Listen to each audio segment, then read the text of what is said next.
Here we're given an expression, and without using a calculator we need to find the value of k. So the best thing to do is to work on this expression on the left and try to make it look like this expression on the right. So it looks like everything is going to be powers of 2. So we need to think about how do we convert 32 into a power of 2. So that's one thing we need to do. 2 to the power what will give you 32. Also, we need to look at this and recognize that 399 is the same as saying 395 plus 4.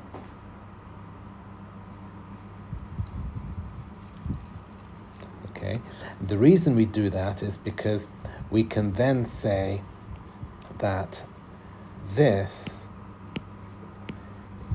is or can be written as 2 to the power 395 multiplied by 2 to the power 4, because when you multiply you add the powers. So when you multiply you add the powers. So when you multiply these two you add the powers. So we can change this into a multiplication, and this is just 399. And the reason we want to do that is so that we can somehow simplify this by taking 2 to the power 395 as a common factor. So that looks like it's common. So therefore, because it's common, we can extract it as a common factor. And then when you multiply this times that, you get that.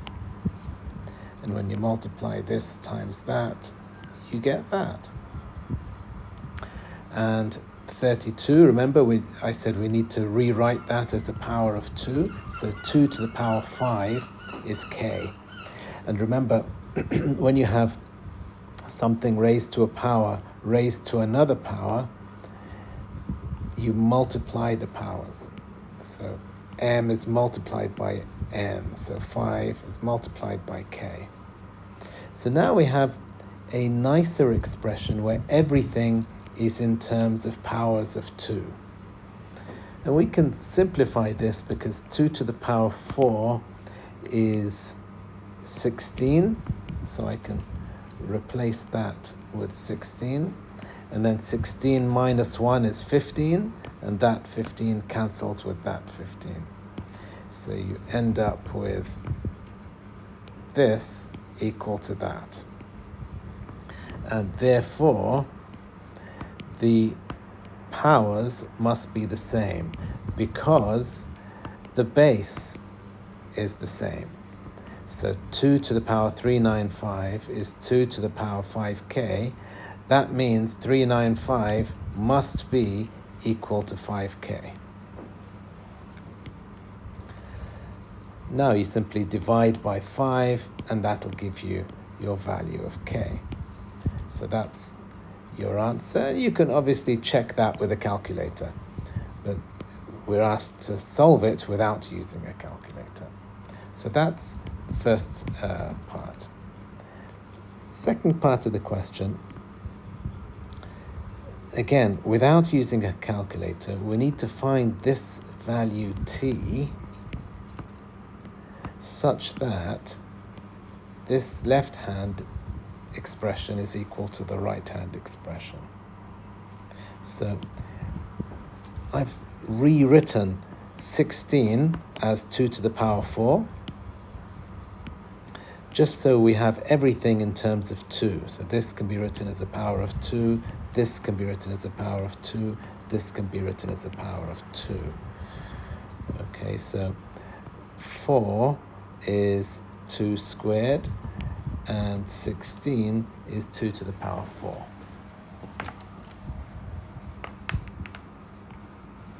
Okay, so that's that and that's that.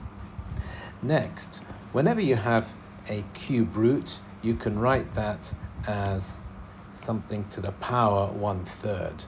So remember, the rule is that if you have the mth root, then that's your number to the power 1/m. So this third can be written as 4/3, and this third can be written as 2/3, and this third becomes 1/3.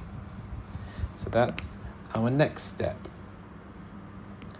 Each of these cube roots gets replaced with a fraction. Now it's looking much nicer because we've got 2, 2, and 2, and now we can simply divide these two and divide these two. So you split this into 2 fractions.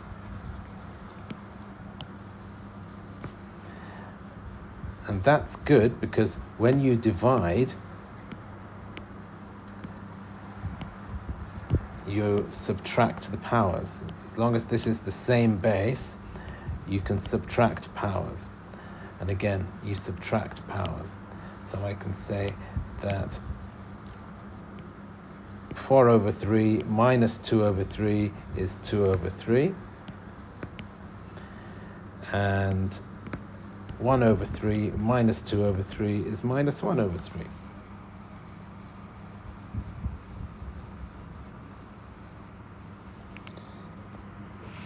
So that now looks really good because we don't have a denominator, and I think we can take a common factor there. We can say 2 to the power 2/3 is common. So if I divide each of these by 2 to the power 3, or 2 to the power 2/3, I end up with 1,